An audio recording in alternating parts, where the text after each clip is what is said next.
The twilight that settles over our cities does not arrive with the gentle liquid softening of the earth, but rather with a sharp electric transition. We look out from the high windows of our offices and apartments, watching the natural sky fade from a bruised purple to a cold, featureless black, while below us millions of artificial fires ignite in perfect, geometric unison. The world becomes a vast grid of glowing rectangles. We feel the hum of the city before we consciously hear it, a low, subaudible vibration that passes through the soles of our shoes, travels up the long bones of our legs, and settles like a heavy, unsettled sediment in the center of our chests. It is the sound of a million servers breathing, the collective friction of a society that has forgotten how to grow dark, how to grow still, how to simply end a day without demanding a final accounting of its worth. We sit in the pale, blue-tinted luminescence of our screens, our faces washed in a cold light that belongs to no sun or moon, reflecting off the glass facades of skyscrapers that mimic our own internal architecture. Transparent yet completely impenetrable, towering yet hollowed out to maximize efficiency. We can smell the distinct, sterile atmosphere of this modern theater we have constructed. It is an olfactory landscape dominated by the sharp synthetic scent of industrial air fresheners designed to mask the odor of human stress, the metallic tang of overheated electronics, and the bitter, dark roast of coffee consumed long after our natural energy has collapsed. Every element of our environment is engineered to keep us awake, to keep us sharp, to keep us ready to respond. We hear the constant rhythmic click of keys under our fingers, a modern shorthand, a digital pulse that acts as the metronome of our collective anxiety. And underneath that clicking, there is the rustle of our own clothes, the crisp, tailored fabrics we don like armor each morning, chosen specifically to convey a status, a competence, an unshakable readiness that we do not actually feel. We are surrounded by noise. Yet we are drowning in a profound, unacknowledged silence of the silence of things left unsaid, of authentic impulses stifled before they can ever reach the throat, of a deeper human life that is systematically traded away for the security of an impeccable appearance. In this space we find ourselves deeply, fundamentally stuck. We are caught in an invisible web of our own making, a perpetual motion machine where every movement we make to free ourselves only tightens the threads. We look at our schedules, our metrics, our digital profiles, and we feel a strange disembodied sensation, as if we are looking at a museum exhibit of someone else's life's one, far more capable, far happier, and far more successful than the fragile, tired observer standing in our shoes. We have become the managers of a complex franchise called the self. We spend our mornings strategizing how this self should look, our afternoons defending its reputation, and our evenings reviewing its performance against an invisible global standard that never sleeps. Even in our moments of alleged rest, when we lie in our beds with the covers pulled to our chins, the performance does not cease.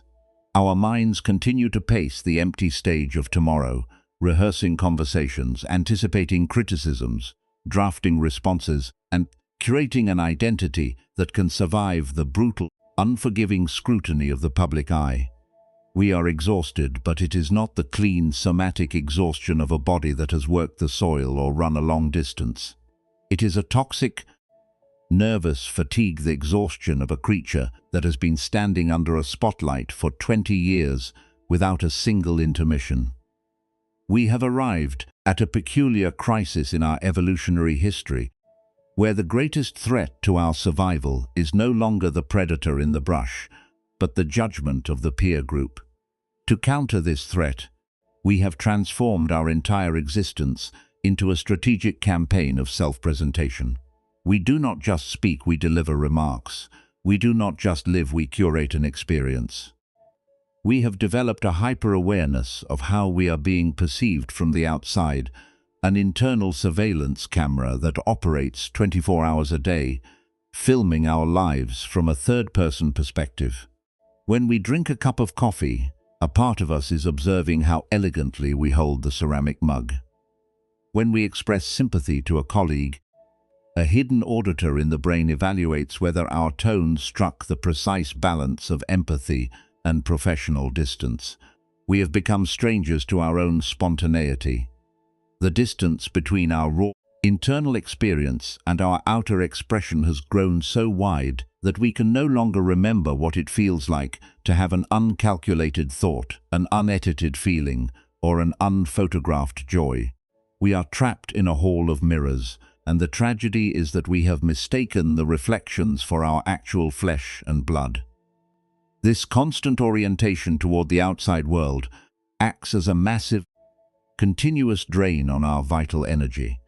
We feel it as a subtle, ambient panic that characterizes our walking hours, the feeling that we are always running slightly behind, that we have forgotten a crucial piece of data, or that some aspect of our carefully constructed facade is about to slip and reveal the ordinary, messy human reality underneath. To cope with this underlying panic, we turn to distraction, but our distractions are merely extensions of the stage.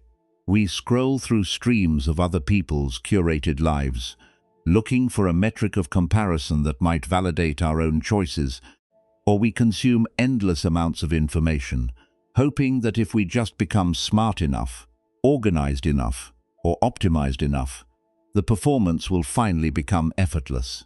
But the information does not soothe us. It only adds more rules to the script.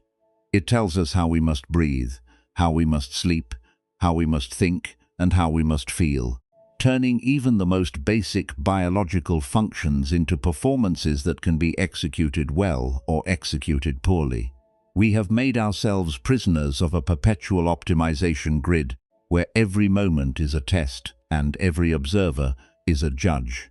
We look at one another across the polished surfaces of conference tables, through the digital windows of video calls, or over the tables of crowded restaurants, and we participate in a massive unspoken conspiracy of wellness.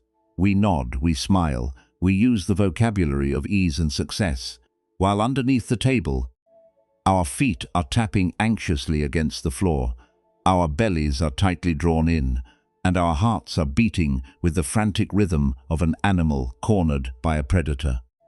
We are all pretending to be okay in exactly the same way, using the same curated gestures and the same professional armor, yet each of us believes that we are the only one who is faking it. We are isolated by our own masks, lonely in the midst of constant connectivity, because we know that the love, respect, and attention we receive are not directed at us. They are directed at the costume we have spent so much energy assembling. The authentic self, the one that is tired, uncertain, beautifully flawed, and profoundly human, remains hidden in the dark wings of the theater, looking out at the applause with a sense of deep, unutterable homesickness.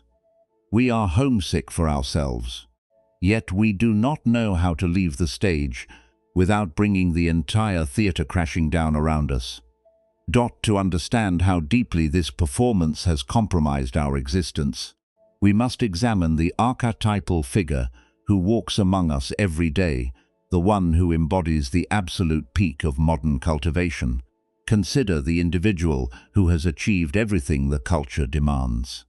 The pristine reputation, the impeccable professional standing, the title that commands immediate deference, and the aesthetic presentation that suggests a life entirely devoid of friction. When this person enters a room, their presence is announced not by a loud voice, but by a calculated, low-frequency confidence that immediately structures the space around them. Their movements are clean, deliberate, and entirely predictable. Their clothing falls without a single unseemly crease. Their speech is measured, free of hesitation, populated by the precise idioms of strategic capability. To the casual observer, they are a monument to human self-mastery, an object of intense emulation, the very definition of a life lived well. But if we step closer, if we look beneath the polished enamel of this social monument, we begin to see the immense, unsustainable physical and structural cost of maintaining an uncracked facade. The tragedy of this curated professional is that their body has been converted from a living, breathing home into an instrument of public utility. If we look at their jaw, we find it locked in a state of permanent microscopic defense. This tightness is not an accident of anatomy. It is the biological crystallization of 1,000 unuttered truths, 1,000 moments where a raw, honest response and admission of exhaustion, an expression of profound doubt, or a flash of healthy human anger was violently intercepted by the internal censor and forced back down into the dark. The muscles of the temporomandibular joint are knotted like iron wires, holding the teeth together in an invisible, lifelong bite. This chronic clenching sends a continuous, high-priority alarm signal to the nervous system, whispering that a threat is imminent, that the perimeter must be defended at all costs. The throat, too, bears the mark of this perpetual restriction. It is a narrow, dry conduit where the breath must be carefully modulated so that it never wavers, never hitches, and never betrays the terrifying reality that the person speaking is running out of air, moving downward. We observe how this performance shapes the spine and the shoulders. To project an image of unshakable authority and competence, the shoulders are pulled back and down with a mechanical rigidity, mimicking the posture of a soldier or a classical statue. The chest is thrust forward like a shield, presenting a hard, impenetrable exterior to the world. But this external inflation requires a massive, continuous expenditure of muscular effort. Specialized bands of tissue along the upper back, the rhomboids and the trapezius muscles are held in an unrelenting state of isometric contraction. Over months and years, this constant pulling transforms the upper back into a sheet of frozen, unyielding armor. The spine loses its natural, fluid, spring-like capacity to absorb the impact of living and instead becomes a rigid iron rod. Because the chest is locked in this aggressive, performative posture, the diaphragm cannot drop naturally into the abdominal cavity during inhalation. The breath is trapped, forced to remain shallow, fluttering uselessly in the highest chambers of the lungs. It is an anxious, high-frequency breath, the breath of someone who is perpetually escaping a predator, disguised as the posture of someone who has conquered the world. This physical armor is not a passive casing. It actively dictates the psychological reality of the performer.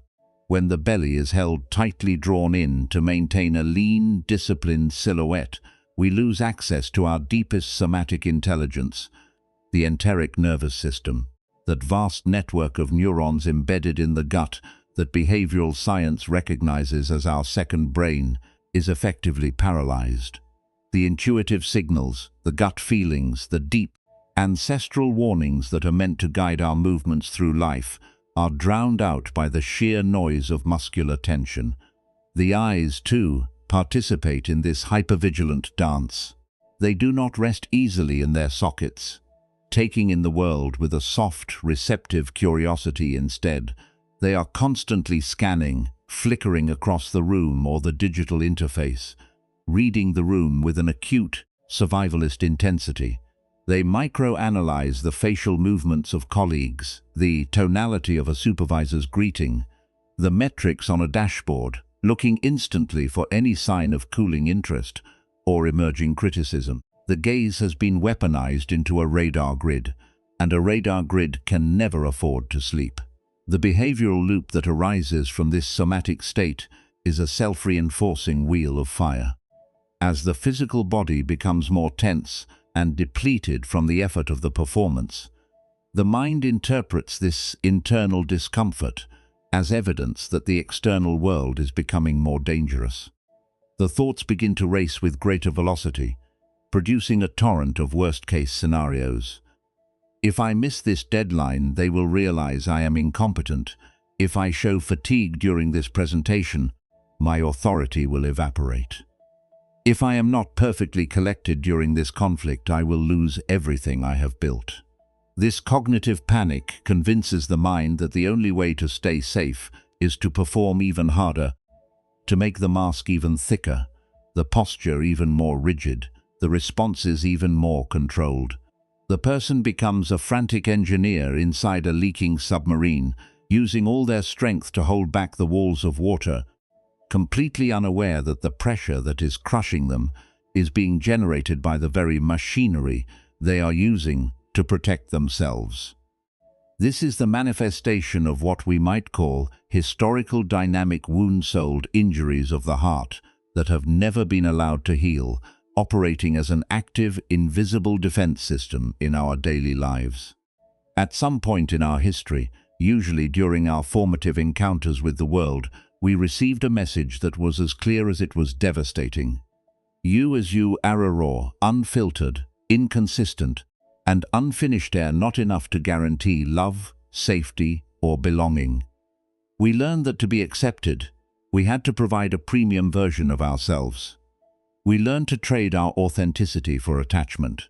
The adult performer we see today is simply that vulnerable, terrified child who has grown up, acquired and sophisticated vocabulary, and built a multi-million-dollar defense infrastructure around a core that still feels inherently unsafe.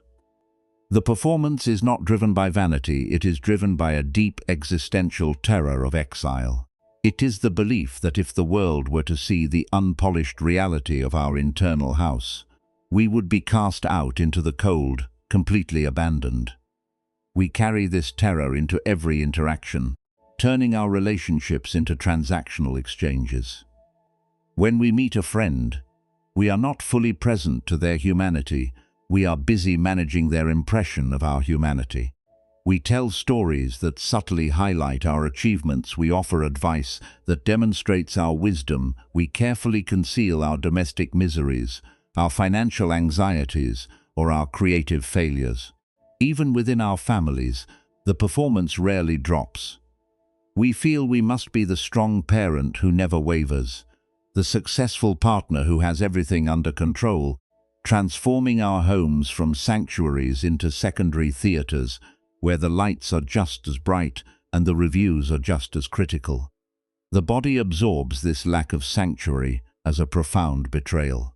It realizes that there is literally no place on earth where it is allowed to unpack its bags, loosen its belt, drop its jaw, and let out a long, ragged, undignified sigh. It is condemned to life on the stage, and like any actor who has been performing the same exhausting role for thousands of nights without an end in sight, it begins to break down from the inside out, crying out through pain, through illness, and through an overwhelming grey wave of depression for a liberation it cannot even name. To fully grasp the mechanism of this self-inflicted imprisonment, we must examine the nature of our perception through a device that has hung in the halls of human consciousness for centuries. The great, ornate Venetian mirror.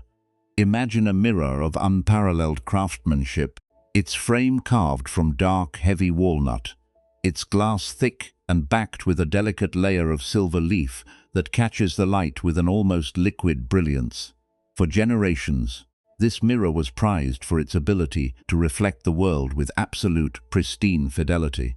But one day, due to a sudden violent impact, or perhaps simply the slow, shifting pressure of the house settling upon its foundations, a deep, jagged fracture develops within the very center of the glass. The mirror does not shatter into 1,000 scattered shards, it remains intact within its heavy frame. But the single, silvered surface is now permanently split. Now, a strange and exhausting drama begins to unfold. The owner of the house, looking into the glass, no longer sees a unified reality. Every time they stand directly before it, their face is bisected by the jagged line of the crack. One eye appears higher than the other. The mouth is distorted into an unnatural grimace, and the symmetry of their being is utterly ruined. Instead of accepting that the glass is broken, the owner becomes possessed by a desperate obsession. They refuse to let anyone else see this flaw in their possession. They begin to spend hours, then days, then entire years practicing how to position their body at strange, agonizing angles before the mirror. If they tilt their head 20 degrees to the left, compress their neck, and lift one shoulder toward their ear, The fracture disappears from view, and the reflection briefly looks whole again. They freeze themselves in this unnatural, distorted posture, holding their breath, staring at the momentary illusion of perfection, and whispering to themselves that as long as they can maintain this position, everything is fine. This is precisely how we live our lives when we are caught in the grip of the performance. The mirror is our own mind, fractured by the ancient foundational belief that our raw, unedited humanity is somehow defective. The agonizing, contorted posture we assume before the glass is the curated identity we present to the world. The rigid jaw, the frozen shoulders, the strategic vocabulary, and the flawless professional brand. We spend our vital life force maintaining this exhausting stance, not because we enjoy the distortion, but because we are terrified of what will happen if we stand up straight and look directly at the fracture. We have mistaken the tool of perception for the reality of our being, and we are destroying our bodies to satisfy the demands of a broken glass. It is at this point that the timeless insight of the ancient sages enters our awareness, not as a comforting bedtime story, but as a sharp, clean surgical blade designed to sever the roots of our self-inflicted violence. In the psychological maps compiled by the Awakened One, there is a profound description of how human suffering actually operates, a description centered around the concept of the two arrows. Imagine a warrior walking through a dense, unmapped forest.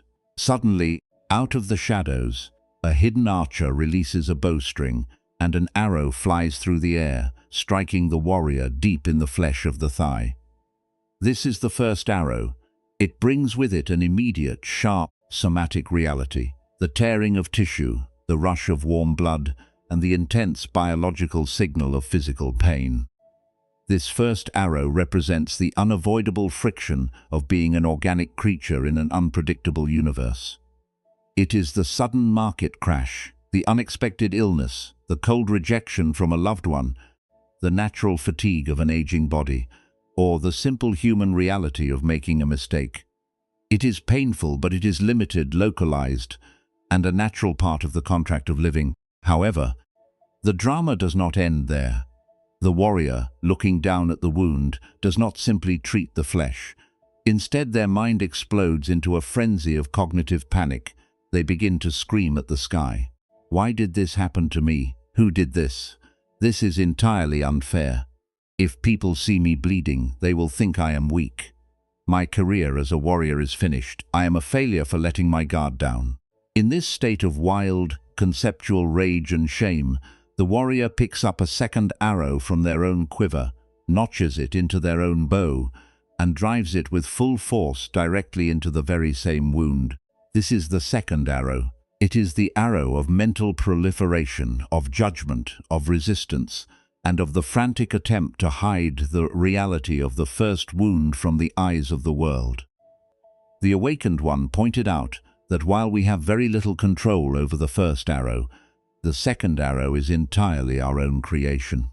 We suffer 10 times more from our commentary about reality than we do from reality itself. We are not undone by our vulnerability, we are undone by our desperate, violent refusal to let that vulnerability be seen.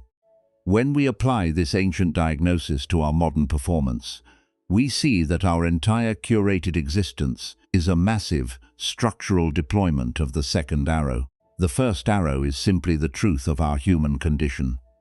We are tired, we do not know all the answers, we are aging, we have flaws, and we feel afraid. But instead of allowing that first arrow to be felt, to be tended to with compassion, we shoot ourselves with the second arrow of perfectionism. We tell ourselves that fatigue is a sign of incompetence, that uncertainty is a proof of weakness, and that any visible crack in our facade will lead to total exile. The mask we wear, the iron clenching of our jaw, and the frozen armor of our shoulders are the physical manifestations of this second arrow being driven deeper into our flesh hour after hour. We are committing a slow, elegant form of emotional suicide, all for the sake of maintaining a flawless reflection in a broken Venetian mirror. To heal this wound, we must use the surgical blade of wisdom to dismantle the ultimate illusion that drives the performance. The illusion of the static self. The modern world teaches us to treat our identity as a product to be manufactured, polished and protected. We talk about our personal brand, our reputation, and our core values as if they are solid, unchanging monuments made of marble. We believe that if we can just find the perfect formula, we can freeze ourselves in a permanent state of high performance, absolute confidence and perpetual youth. But this belief is a direct violation of the fundamental law of the cosmos. Everything in the universe is a river, an unbroken flow of arising and passing away. Our bodies are changing with every breath. Our emotions are shifting like weather patterns over a mountain. Our thoughts are temporary ripples in a vast, unpredictable sea. When we try to create a permanent, static, flawless identity out of an inherently fluid, organic and changing human life, we are trying to freeze a living river. The frozen ice we create is the ego, the mask, the performance. It requires an immense, unnatural expenditure of energy to keep that ice from melting under the warm, chaotic sun of reality. The friction we feel in our joints, the exhaustion in our nervous systems, and the profound loneliness in our hearts are the sounds of that artificial ice cracking under the weight of truth. The awakened one did not tell us to destroy ourselves. He told us to realize that the thing we are trying so hard to protect, this solid, unchanging, perfect me, does not actually exist. It is a ghost, a projection, a beautifully painted porcelain mask hung upon the wind.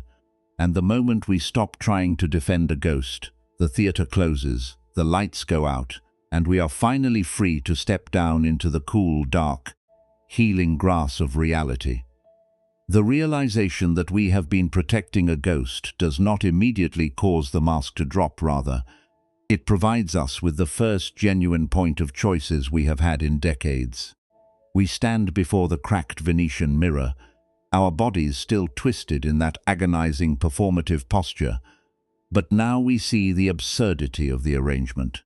The question shifts from how do we fix the mirror to how do we train the mind to live comfortably within a fractured world. This requires an architecture of internal retraining, a systematic dissolution of the performance that begins not with abstract intellectual theories, but with the raw, immediate landscape of our biological flesh. We must learn the art of radical non-projection, a method of being that allows us to step off the stage while the play is still being performed around us. The first step in this architecture is the conscious, deliberate practice of somatic softening.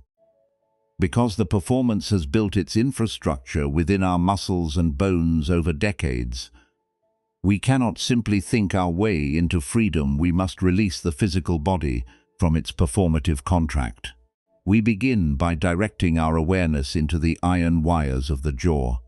In the middle of an ordinary day, while sitting in a meeting, walking down a corridor, or looking at a screen, we check the contact between our upper and lower teeth.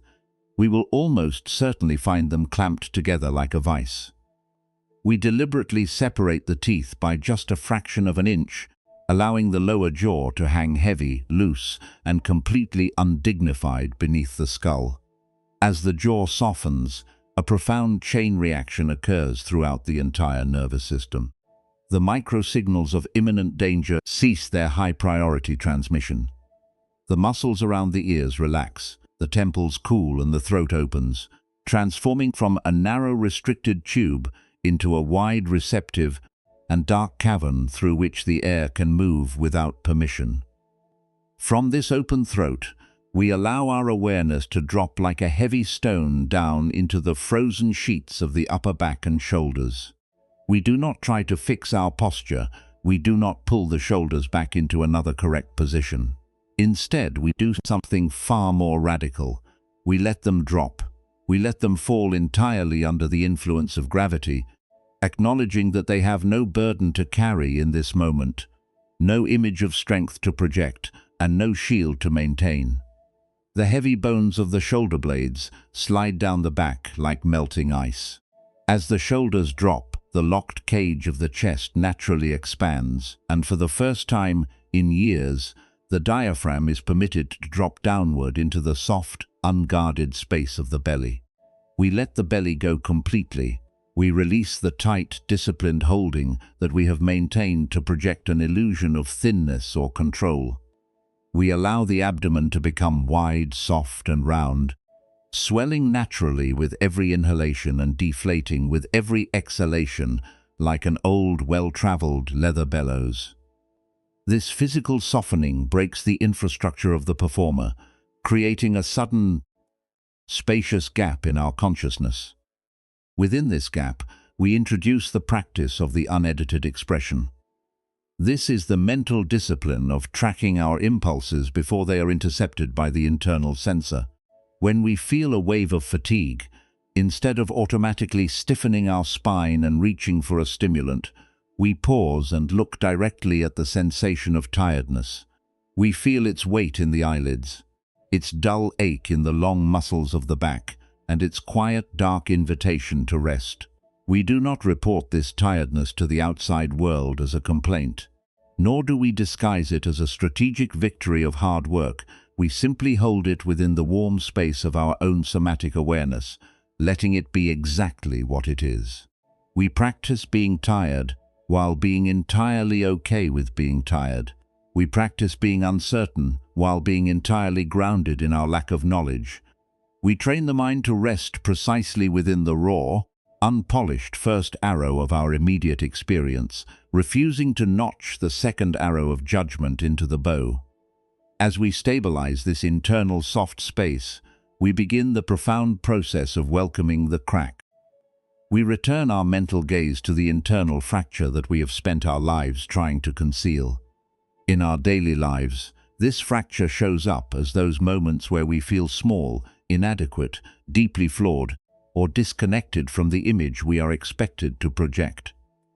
Instead of turning away from these uncomfortable states, instead of tilting our heads at an agonizing angle to find a flattering reflection, we sit directly in front of the broken glass. When a moment of shame or perceived failure arises, perhaps a presentation that did not go perfectly, a comment that was misunderstood, or a sudden, overwhelming sense of professional irrelevance, we do not run to the digital stage to repair our reputation. We sit completely still. We close our eyes, and we locate the physical signature of that shame within our flesh. We find it perhaps as a sickening, hollow drop in the center of the stomach, a tight, burning knot in the solar plexus, or a hot, suffocating flush across the chest and face. We bring our attention to this physical signature with the gentle, curious touch of a physician examining an injury. We do not try to make the knot go away. We do not try to heal the burn. We simply wrap the sensation in a boundless, non-judgmental presence, whispering to ourselves, "Let me feel this. Let me see what happens when I stop running from my own brokenness." We discover a remarkable truth as we stay with the somatic reality of the crack, the sensation. When left entirely alone, without the mental commentary of the second arrow, is not lethal. It is merely energy moving through the body, a high-frequency vibration, a temporary contraction of tissue, a passing storm of neurochemistry. It has a beginning, a peak, and if we do not feed it with cognitive panic, it eventually softens, dissolves, and passes away into the larger, unstainable atmosphere of our being. This internal training completely transforms our relationship with the outside world, transitioning us from a state of isolating self-protection to the alchemy of the shared floor. When we are no longer obsessed with maintaining a polished, uncracked exterior, our interactions with other human beings lose their competitive, transactional nature. We no longer see our colleagues and friends as members of an audience who must be impressed or potential judges who must be appeased. We see them as fellow travelers who are also secretly exhausted from carrying their own heavy porcelain masks. We begin to practice the radical act of relational transparency. This does not mean we engage in sloppy, unfiltered emotional dumping or weaponized vulnerability. Rather, It means we drop the strategic calculation from our speech. We speak from the ground of our actual reality. When asked how we are doing, we no longer default to the polished, empty script of success and optimization. We allow our voice to carry the genuine texture of our present life. If we are tired, we say we are tired with a quiet, undefensive dignity. If we do not know the answer to a complex question, we look our colleagues directly in the eyes and say, "I do not know, but I am willing to find out," without a single trace of internal apology or shame. This simple, unedited honesty acts like a sudden, cool breeze in a room that has been locked and air-conditioned for 20 years. It shatters the invisible gridlock of perfectionism that isolates us from one another. We find that when we are brave enough to show the crack in our own Venetian glass, it gives everyone else in the room permission to drop their agonizing postures, loosen their jaws, and step down from their own solitary stages. True connection, deep intimacy, and real professional trust do not occur through the polished, impenetrable surfaces of our manufactured brands. They occur through the cracks. Because the cracks are the only places where two human souls can actually touch. This Renluent Tum tree requires a deep, unshakable daily discipline of radical inaction within the theater of daily life. It is the practice of noticing the exact moment when the hand wants to reach for the phone to check the metrics of validation. When the throat wants to insert a clever story to elevate our status. Or when the spine wants to freeze into that soldierly, performative posture. In that precise microsecond, we catch the impulse. We breathe into the belly, we drop the shoulders, we soften the jaw, and we choose to do absolutely nothing. We choose to remain unanchored to any projection, uncommitted to any script, and completely invisible to the demands of the ego. We train the mind to realize that our true worth is not a score that must be earned every day. Through a flawless performance, it is a fundamental, structural reality of our consciousness that cannot be increased by praise or decreased by blame. We become like a mountain that allows the clouds of human opinion to gather, swirl, and disperse around its peaks, while its massive stone foundations remain entirely unmoved, rooted deep within the silent, uncalculating earth.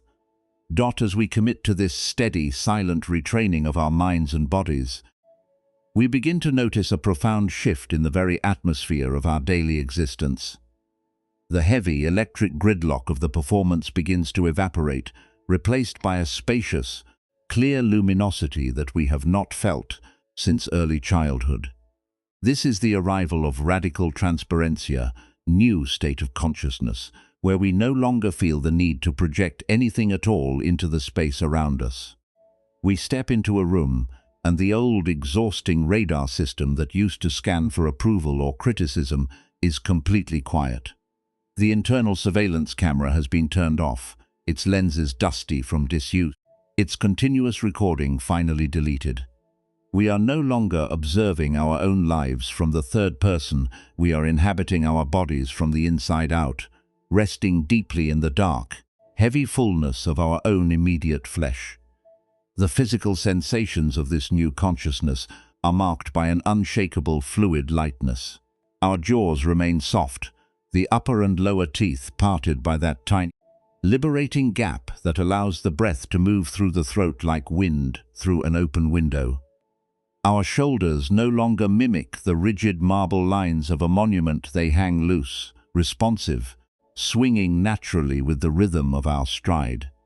The spine is no longer an iron rod driven through our backs to project authority, but a fluid, supple chain of bone and nerve that bends, yields, and springs back with the effortless grace of a young willow tree in a storm. Our bellies are completely unwound, expanding fully and deeply with every breath, anchoring our awareness down into the lower centers of the body, far below the frantic, looping highways of the conceptual mind. We look out at the world through eyes that are soft, receptive, and quiet eyes that no longer seek to conquer or convince, but are content to simply let the world arrive, just as it is, without editing or delay. In this state of radical transparency, we discover the immense, uncalculating power of an undefended presence. When we have nothing to hide, we have nothing to defend. When we have no curated identity to protect, we are entirely invulnerable to the judgments, the slights, and the shifting opinions of the collective mind. A person who is completely comfortable with their own brokenness, who has welcomed the cracks in their own Venetian mirror and found them beautiful, cannot be humiliated. If someone points out our fatigue, we agree with them completely. If someone highlights our ignorance, we thank them for the clarity. The second arrow has been broken in half and thrown into the fire. There is only the clean, honest reality of the present moment. We discover that the ultimate freedom is not the freedom to be perfect, but the absolute, sovereign freedom to be completely, beautifully, and messy human being without offering a single word of apology to the world. We realize, in these quiet spaces of transformation, the final, supreme reminder that the awakened one left for us before he closed his eyes for the last time. He did not tell us to build grand, permanent temples to his memory, nor did he ask us to transform ourselves into perfect, static icons of stainless porcelain. His final words were an intimate, urgent call to our own inner authority. Be a lamp unto yourselves. Walk with diligence through the changing terrain of your own mind. He was reminding us that our intrinsic nature is not a fragile, painted mask that must be shielded from the sun of reality. Our true nature is the vast, open sky itself. Clouds of praise will drift across that sky, and clouds of bitter condemnation will follow them. Seasons of high performance will arrive like bright summer days, and seasons of deep exhaustion will blanket us like winter snows. But the sky itself does not care. The sky does not adjust its posture, nor does it try to hide its storm clouds from the earth below. It simply remains open, spacious, empty, and infinitely accommodating, allowing everything to arise, flourish, and dissolve within its boundless embrace.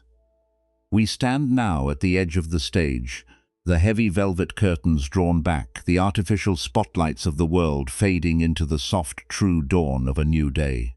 The mirror has been seen for what it is, not a definition of our worth, but a temporary tool of reflection that can be broken without harming a single hair on our heads.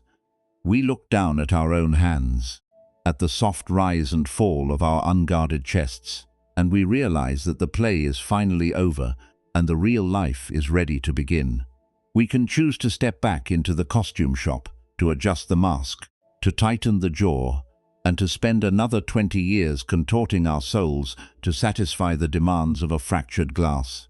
Or we can choose the path of radical transparency, walking out into the world with our cracks fully visible, our hearts unshielded, and our humanity completely exposed. As you look out into the landscape of your tomorrow, with all its demands, its metrics, and its endless invitations to perform, the choice remains entirely yours. Who would you be if you finally stopped trying to impress a world that is just as tired, just as frightened, and just as broken as you are?